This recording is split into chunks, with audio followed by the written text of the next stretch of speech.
Lucas, gente, vamos orar pela vida do Lucas. O Lucas que disponibilizou de sair lá de Piraí, né, juntamente com a Kelly, sua esposa, para poder estar, tenho certeza que vai ser um canal de bênçãos para a nossa vida nesse momento.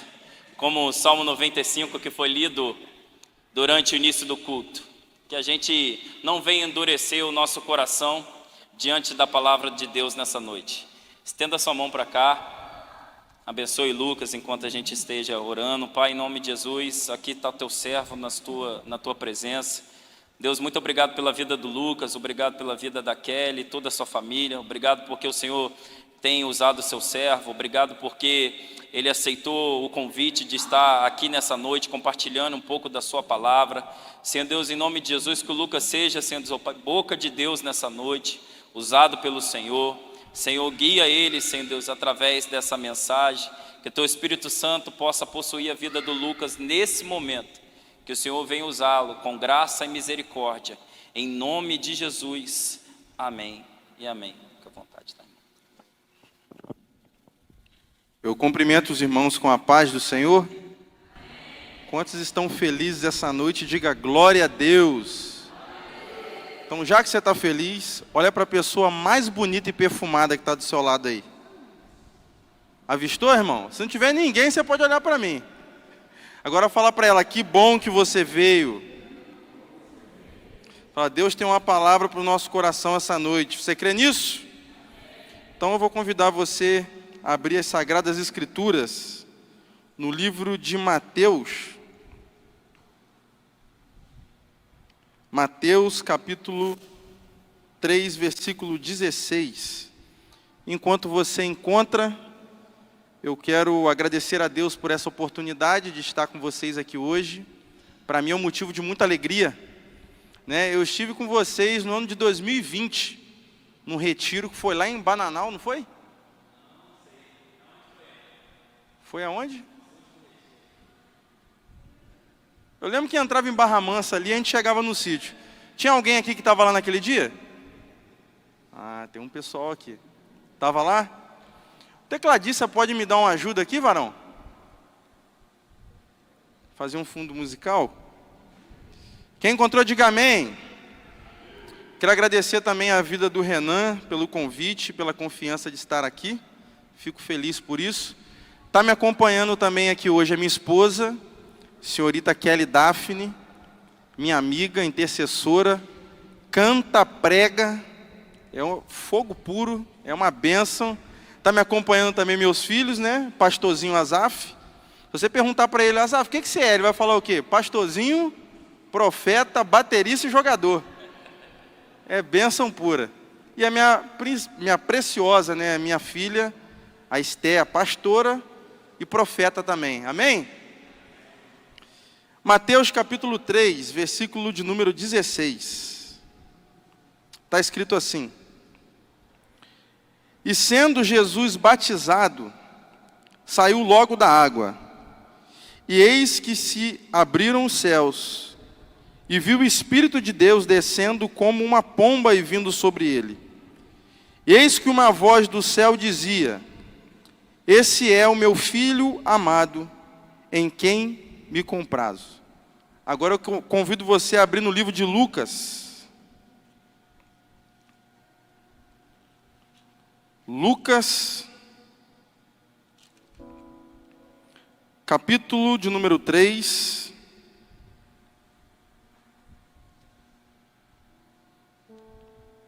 Lucas 3,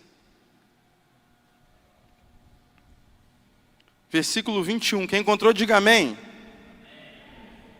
E o texto está escrito assim: E aconteceu que, como todo o povo se batizava, sendo batizado também Jesus, orando ele, o céu se abriu. O Espírito Santo desceu sobre ele, e uma forma corpórea como uma pomba. E ouviu-se uma voz do céu que dizia: Tu és meu Filho amado, e em ti me tenho comprazido. Antes de nós entrarmos na mensagem, eu quero convidar nesse momento a minha esposa, que vai estar cantando um louvor. Eu convido você a colocar a mão sobre o seu coração nesse momento. Ré maior, meu amigo. E eu quero convidar você a fazer dessa canção, nesse momento, a sua oração. Amém? Feche seus olhos e cante conosco essa canção.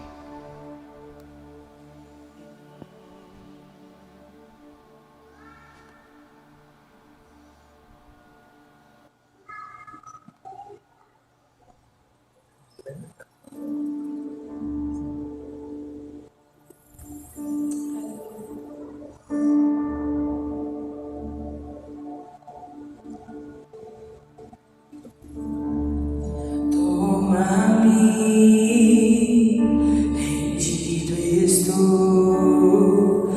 aos pés da cruz, me encontrei. O que tenho te entrego, ó Deus. Você pode fazer disso a sua oração essa noite?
Queridos, eu preciso de só 30 minutos da sua atenção. Eu pedi a Deus uma palavra para essa noite. E Deus me deu uma palavra que eu tenho certeza que vai servir como direcionamento para alguém aqui. Esses textos que estão diante de nós essa noite, eles registram nada mais, nada menos do que um dos eventos mais marcantes e emblemáticos e decisivos do início do ministério de Jesus. Há estudiosos que defendem a ideia que tanto o batismo de Jesus quanto o seu triunfo sobre a tentação serviram como pontapé inicial para o início do ministério de Jesus aqui na terra. Nós vemos claramente diante desses textos um momento de transição, aonde Jesus ele sai do seu anonimato, onde as pessoas não o conheciam, e agora Jesus inicia uma trajetória que tem uma durabilidade de 3 anos e meio, que é o seu ministério aqui na terra.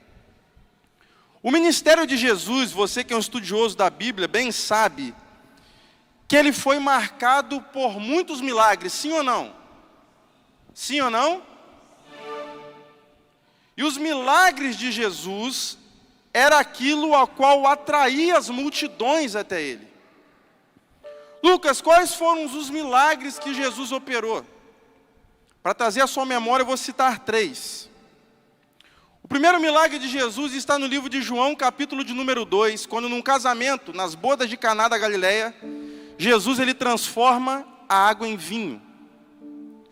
Outro milagre que ficou marcado na vida de Jesus foi quando no meio de uma revolta tempestade, Jesus ele aparece em cena, quebrando a lei da gravidade e caminhando sobre as águas. Outro milagre muito famoso que se propagou ao longo dos anos na história é o que está registrado no livro de Marcos, capítulo 2. Quando Jesus, após ter pregado uma tarde inteira, ele estava cansado. Ele chega para os seus discípulos, Renan, e diz: passemos para outra margem. E o texto de Marcos 2 diz que no meio do percurso, Jesus estava dormindo à proa do barco, quando de repente uma tempestade de vento assolou aquele barco. E lembrando que quem estava remando e conduzindo o barco eram os discípulos, homens que eram experientes em tempestades. Mas como não havia como controlar a tempestade, eles começam a clamar: mestre, não te importa que pereçamos? O texto diz que por conta do clamor dos discípulos, Jesus acorda e os repreende dizendo: homens de pouca fé, por que vocês duvidam? E após os repreender, a Bíblia diz que Jesus ele olha para aquilo que estava os amedrontando e libera uma palavra de comando. Jesus ele olha para o vento e diz: vento, aquieta-te, e mar, cale a sua boca. O texto diz que o milagre foi tão tremendo que os discípulos olharam um para os outros e se perguntaram: que homem é esse, que até o vento e o mar lhe obedece? O interessante é que em cada milagre que marcou o ministério de Jesus, Jesus estava se apresentando de alguma maneira para os seus discípulos. Quando Jesus ele transforma a água em vinho, ele está dizendo: eu sou o Deus que transformo. Quando ele acalma a tempestade e caminha sobre as águas, ele está dizendo: eu sou o Deus que governa. Quando ele acalma a tempestade no meio daquele barco, ele está dizendo: eu sou o Deus que controlo. Lucas, aonde você quer chegar? Eu quero chegar aqui. Que talvez você, jovem, que chegou aqui essa noite, está passando por um problema que aos seus olhos não tem solução e não tem controle. Mas deixa eu te liberar uma palavra. Deus tem controle sobre essa situação que você está passando. Lucas, mas você não sabe nem que eu estou passando. Ei, querido, não preciso nem saber. Sabe por quê? Porque eu sei da autoridade que está no nome de Jesus. A Bíblia diz que diante desse nome, todo joelho tem que se dobrar e toda língua tem que confessar que Ele é Senhor. Esse Deus é tão grande que não há homem na terra, não há capeta no inferno, não há anjo no céu que possa impedir o seu agir. Esse Deus é tão grande que Paulo diz em Colossenses 1,16: todas as coisas foram criadas por Ele, e por Ele todas as coisas subsistem. E quer receber uma palavra aqui essa noite? O seu problema pode ser impossível aos seus olhos, jovem, mas Deus irá se manifestar na sua história. Você acredita nessa palavra? Então levante a sua mão para o céu, abra a sua boca e dá um grito de glória a Deus. Deus irá se manifestar na sua história. Os milagres marcaram o ministério de Jesus. Só que a Bíblia diz, no texto que nós lemos, tanto de Mateus quanto de Lucas, que Jesus certo dia apareceu e foi às margens do Rio Jordão para ser batizado por João Batista. E eu acho isso interessante. Sabe por quê? Pergunte por quê. Não, irmão, você está vivo? Tem jovem aí? Pergunte por quê? Aí, agora você está vivo. Eu acho interessante porque o batismo de João Batista, ele estava ligado à remissão dos pecados. Tanto que a pregação de João Batista era: arrependei-vos porque é chegado o reino de Deus. Então o batismo era para pecadores. E por que eu acho isso interessante? Porque Jesus nunca pecou. Então se o batismo de João era para pecadores, a pergunta é: por que Jesus foi se batizar? E de muitas respostas que poderíamos construir nessa linha de pensamento, eu me atenho naquilo que Agostinho disse, Renan. Agostinho disse o seguinte: Cristo, ao se batizar, e proclamou com a sua humildade aquilo que para nós é uma necessidade. Eu vou repetir. Agostinho disse que Cristo, ao se batizar, ele proclamou com a sua humildade aquilo que para nós é uma necessidade. Lucas, qual é a nossa necessidade que Cristo proclamou para nós? Não é prosperidade. A nossa necessidade não é fazer mais uma faculdade. A nossa necessidade não são mais igrejas abertas. A nossa necessidade é uma coisa: arrependimento. Lucas, por que a nossa necessidade é arrependimento? Porque o arrependimento genuíno nos leva ao abandono do pecado. E o abandono do pecado e uma vida com Deus nos leva a uma vida de santificação pelo Espírito. E Paulo diz em uma das suas cartas: buscai a paz com todos e a santificação, pois sem a santificação ninguém verá a glória de Deus. Então a nossa necessidade chama-se arrependimento. Então cutuca essa pessoa que está do seu lado e fala para ela assim: a nossa necessidade é arrependimento. E Cristo, com a sua humildade, nos ensina isso. Embora ele não precisava se arrepender. Mas o texto de Mateus que nós lemos, no momento que Jesus se batiza, o texto diz, eu peço que você preste atenção para você pegar isso. O texto de Mateus 3,16 diz que quando Cristo se batizou, 3 coisas aconteceram. Primeiro, o céu se abriu. Só olhar no texto. Mateus diz que no momento que Jesus se batiza, o céu se abriu. Segunda coisa que acontece: o Espírito Santo desceu em uma forma corpórea como pomba. E terceiro, Deus falou. Vou repetir para você gravar. Mateus diz que no momento que Jesus se batiza, 3 coisas acontecem: o céu se abriu, o Espírito desceu e Deus falou. Isso aqui nos mostra essa noite como deve ser um culto.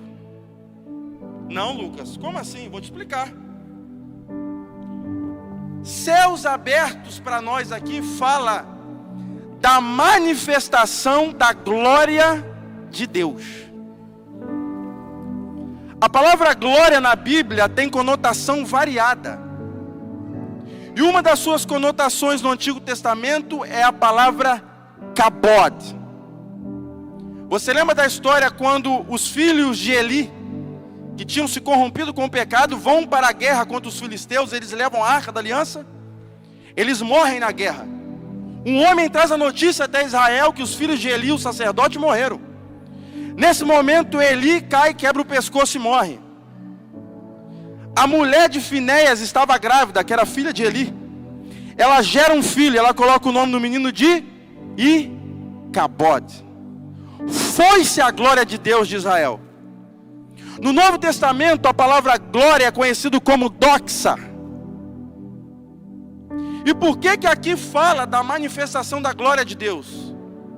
Primeiro, Atos capítulo 7, versículo 55 está escrito: e sendo Estevão cheio do Espírito Santo, olhou para os céus e viu a glória de Deus.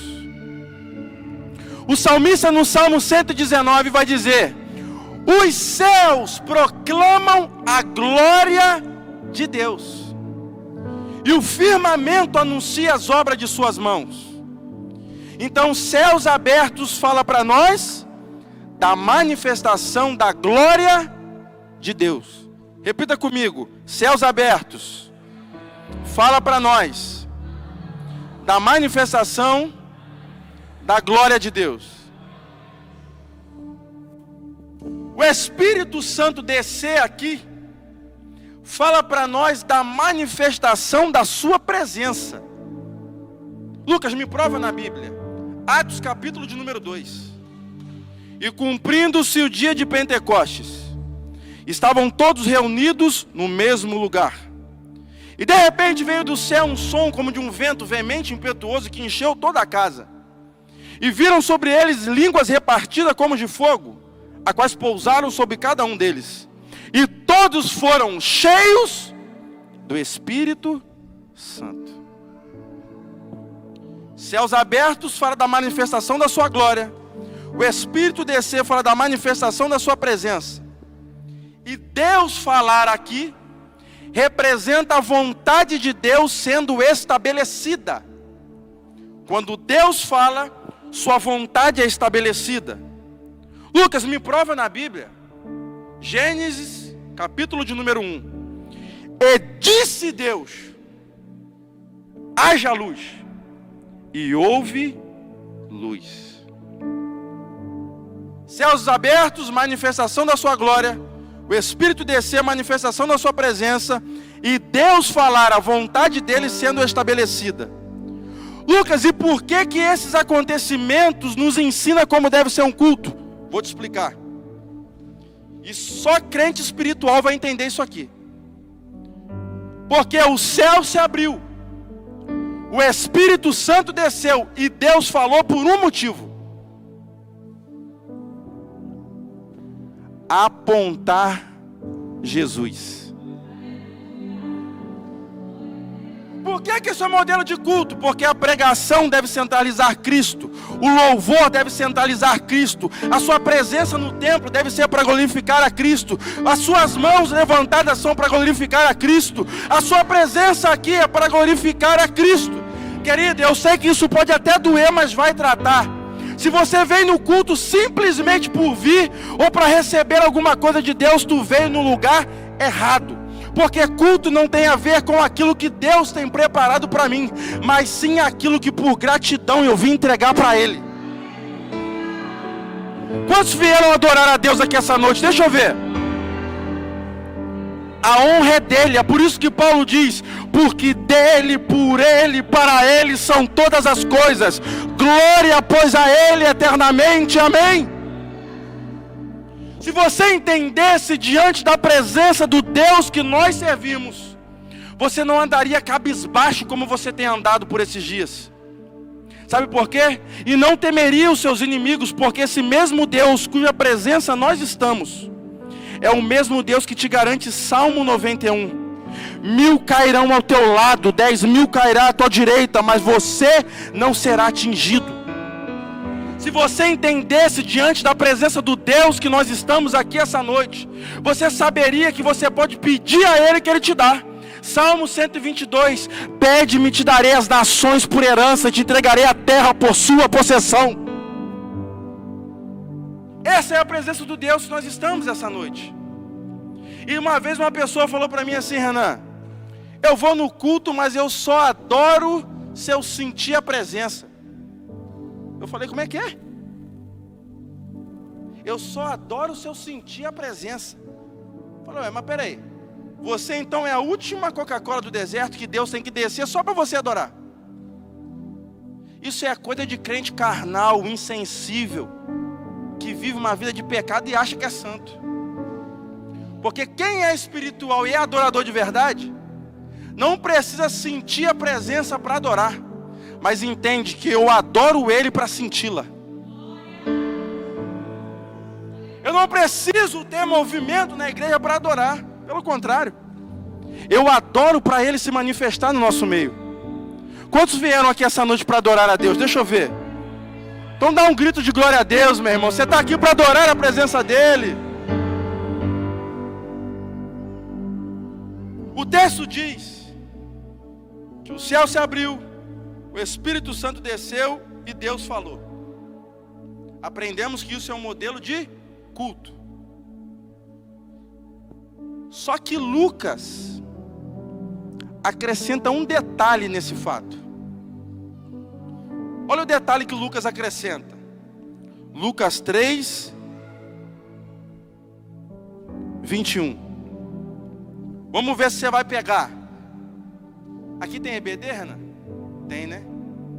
Os jovens aqui são de EBD? Então amém.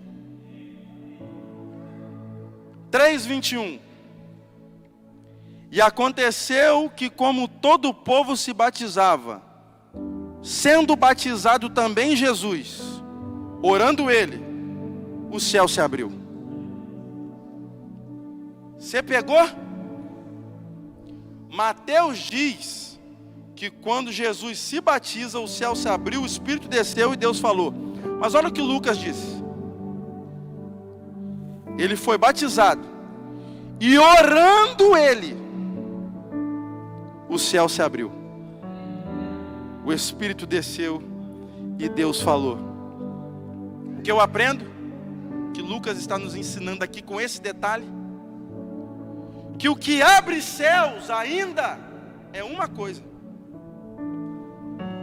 O que abre céu não é pregação. O que abre céu não é louvor. O que abre céu não é adoração. O que abre céus ainda é oração.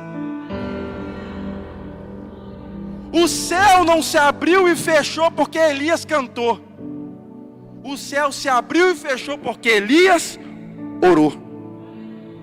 E a oração, ela é uma arma tão poderosa que Billy Graham vai dizer que a oração é a lenha a qual arde o fogo do Espírito. Ou seja, sem lenha o fogo se apaga. Charles Spurgeon disse que bancos sem oração resultam em púlpitos sem poder. A rainha Elizabeth disse que ela tinha mais medo de um crente de joelho do que o exército inteiro britânico de pé. A oração é uma arma tão poderosa que ela tem o poder de mudar decretos. Que é isso, Lucas? Decretos Quem disse isso foi Deus.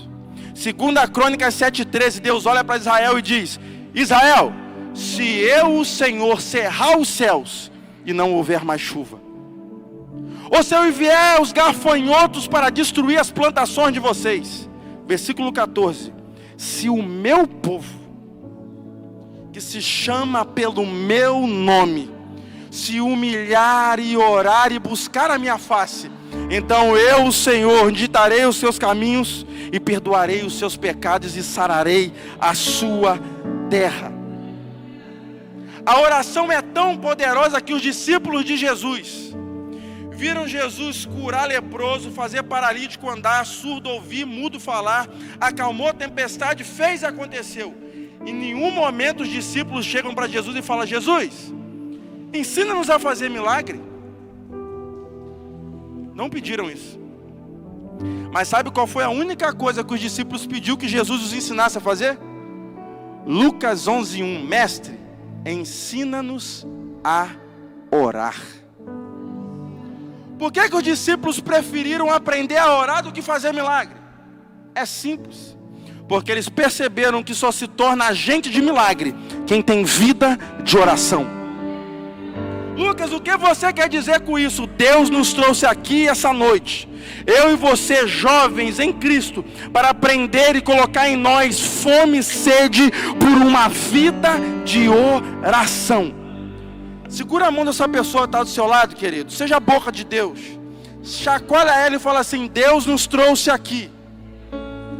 Mas fala com força: Deus nos trouxe aqui para despertar em nós o desejo por uma vida de oração.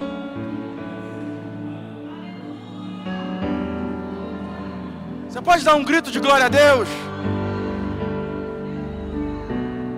O nosso problema é que nós... Estou gritando muito? O nosso problema é que nós queremos resolver na força do nosso braço aquilo que se resolve de joelho dobrado. Nós da nova geração temos muita informação, mas estamos esquecendo aquilo que aprendemos com nossos velhos pais que plantaram a semente do Evangelho. Que muita coisa não se resolve na intelectualidade, nem no network que nós temos, mas sim de joelho dobrado. E a palavra de Deus para você que veio aqui essa noite é: desperte o tempo de devoção a Deus, tendo uma vida de oração. E o texto diz, eu já estou terminando,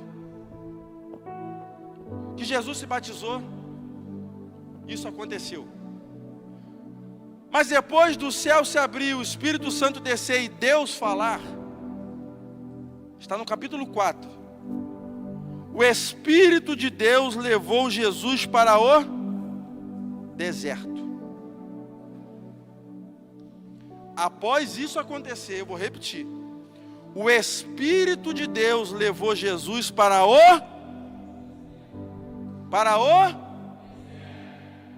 ser tentado.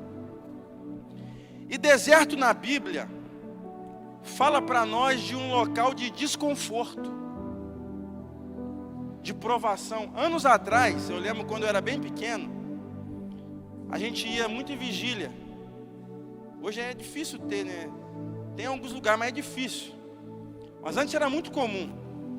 E no meio que a gente vivia, aquele meio pentecostal, que foi a qual eu fui criado, a gente chegava para o irmão: e aí, irmão, como é que está a vida? O irmão falava: irmão, estou no deserto.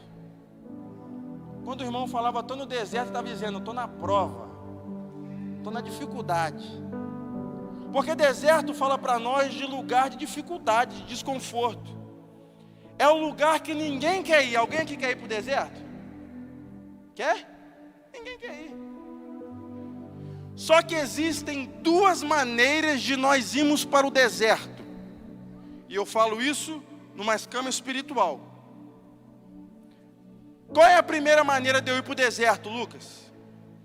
É quando eu, por decisão própria, quebro alguns princípios, e a quebra desses princípios me leva para o deserto. Lucas, exemplifica para nós. Vou exemplificar. O camarada ganha R$1.000. Não precisa nem ser espiritual para entender isso. E gasta 2. O que vai acontecer? Vai chegar um momento da aprovação financeira. O cara vai estar todo endividado. Ou seja, ele caminhou com as próprias pernas para lá. E qual o princípio que eu estou quebrando, Lucas? Salomão disse: Com sabedoria se edifica uma casa, mas com a inteligência ela se afirma.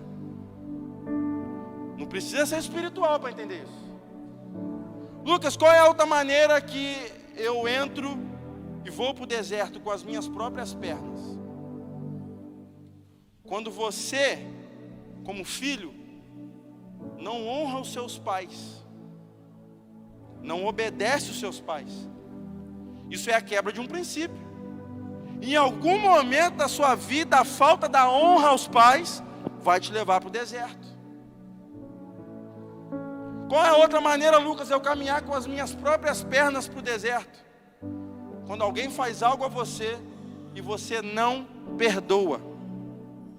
A falta de perdão vai te levar para o deserto. Lucas, qual é a outra maneira de eu ir para o deserto? Quando você, esposa, não sei quantos aqui são casados, não cumpre o princípio de submissão ao seu marido, como a igreja deve ser submissa a Cristo. E em algum momento essa quebra de princípio vai te levar para o deserto. Quando você, esposo, não cumpre o princípio de se entregar pela sua esposa e honrá-la como um vaso mais frágil, como Cristo trata a igreja, essa quebra de princípio em algum momento vai te levar para o deserto. Quebra de princípios nos faz ir para o deserto. E qual é a segunda maneira, Lucas, de eu ir para o deserto? É quando Deus me leva para o deserto. E sabe qual é a diferença de quando eu caminho com as minhas próprias pernas e quando Deus me leva? É que quando eu caminho com as minhas pernas, a responsabilidade de se manter e voltar de lá é minha. Mas quando é Deus que me conduz, além dele te sustentar no deserto, se precisar te tirar, ele te pega pela sua mão e te traz de volta. A Bíblia diz em Lucas 15 que o filho pródigo chega para o seu pai e disse: pai, eu quero a minha parte da herança. E ele vai para uma terra longínqua. E quando ele estava lá, a crise chegou. O deserto bateu a porta, a ponto de ele desejar comer a bolota dos porcos. E o texto diz que ele, caindo em si, lhe diz: os jornaleiros de meu pai têm abundância de pão, e eu aqui pereço de fome. Olha o que o filho pródigo diz: levantar-me-ei e terei com meu pai. O pai foi atrás do filho pródigo? Não. Foi ele que caminhou para lá, ele que teve que voltar. Mas olha agora, Ezequiel capítulo 47. O anjo do Senhor aparece para Ezequiel e fala: Ezequiel, ande 1000 côvados. E ele veio, as águas batiam nos pés. E a cada 1000 côvados que ele andava, que o anjo chamava ele, ele ia mais fundo, mais fundo, mais fundo. Quando ele chega ao ponto de estar já no profundo do mar, o texto diz, Ezequiel capítulo 47, que o anjo do Senhor me pegou pela mão e me trouxe de volta às margens do rio. Você entendeu, jovem? Que os caminhos de quebra de princípios que nós decidimos seguir, quem tem que voltar somos nós. Mas quando é Deus que está conduzindo a sua vida, se for necessário, Ele te pega pela mão e te traz de volta. Então é melhor andar sendo conduzido por Deus para o deserto, do que estar em altos lugares sendo conduzidos pelas minhas próprias vontades. O texto diz que o Espírito levou Jesus para o... Não, vou descer aqui porque eu não estou te ouvindo. O Espírito levou Jesus para onde? E no deserto ele foi ser tentado. Enquanto ele foi tentado, a Bíblia diz que o diabo levou Jesus para o alto monte. E depois para um lugar mais alto. E depois para um lugar mais alto. O diabo levou Jesus para os lugares altos. Mas o Espírito levou Jesus para o deserto. O que eu aprendo com isso? nem sempre estar em lugares de destaque. É estar no centro da vontade de Deus para a nossa vida. Porque enquanto o diabo levou Jesus para os lugares altos, Deus levou Jesus para o deserto. E às vezes a gente se engana como jovem pelas propostas momentâneas que nos atraem e vai nos colocar em holofote. E nós temos a tendência a dizer, é de Deus.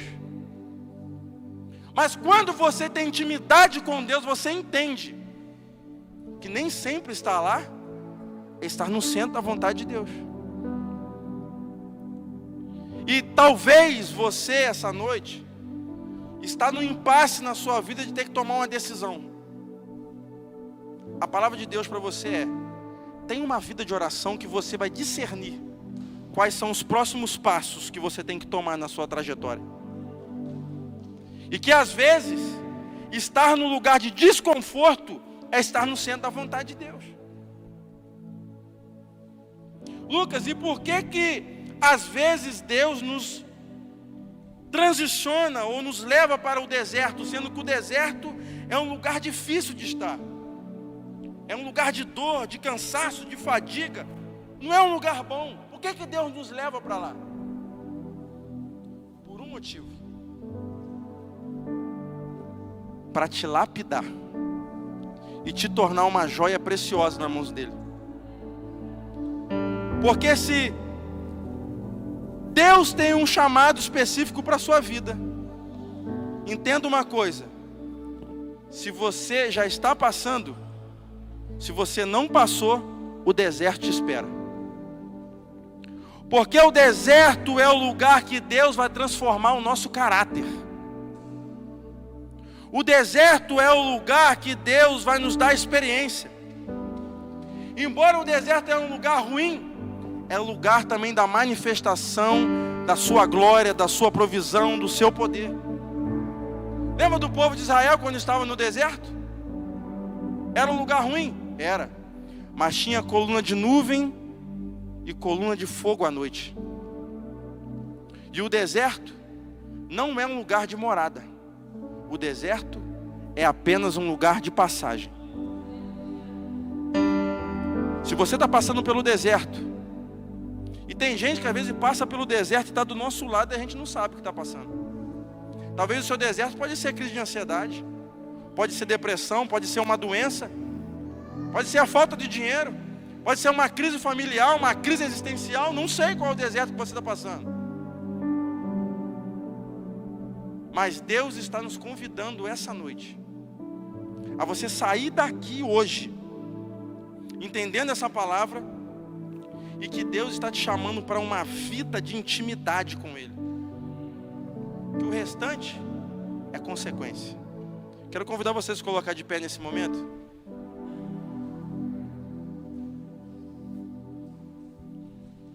Eu não vou me delongar aqui, porque foi isso que Deus falou comigo. Coloque a mão sobre o seu coração essa noite.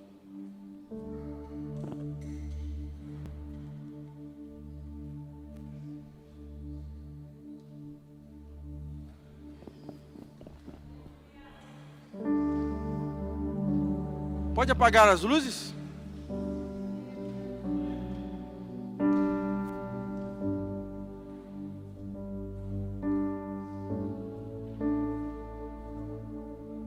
E se o sol se pôr e a noite chegar, tu és quem me guia. Se a tempestade me alcançar, tu és meu abrigo. Se o mar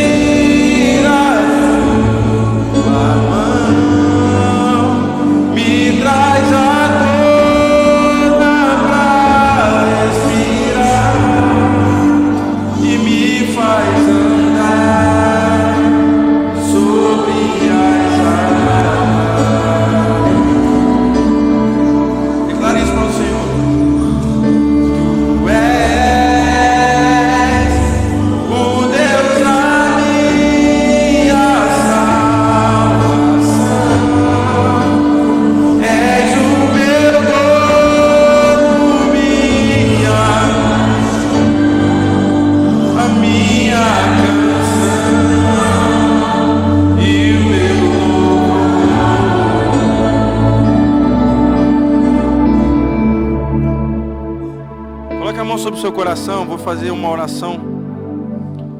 E se essa palavra falou com você, eu não vou convidar você a vir aqui na frente, não. Mas no seu lugar, vou convidar você a fechar os seus olhos e falar com Deus. Abra os seus lábios de olhos fechados e fale com Deus. Senhor, nesse momento nós te agradecemos pela sua presença que está aqui em nosso meio. Agradecemos pela tua palavra, palavra essa que nos direciona, que nos corrige quando precisa ser corrigido, que nos impulsiona, Deus, a ter uma vida de intimidade com o Senhor. Palavra essa que chega no mais profundo do coração. E essa mensagem ela foi passada, Senhor. E eu creio que é o Senhor falando entre nós essa noite. Que essa semente que caiu no coração dos seus filhos venha germinar bons frutos. E que aqueles que estavam caídos venham ser levantados. Que estavam mortos espiritualmente venham ser reavivados. Que aqueles que estavam cansados venham ser fortalecidos. Ó Pai, eu entrego em Tuas mãos a vida de todos esses que estão aqui. E que o Senhor venha avivar, ó Deus, a cada um de nós essa noite. Agradecemos por tudo. E que o Senhor, Deus, nos dê a paz. E guarde, Senhor, a nossa entrada e saída até as nossas casas. E aleluia.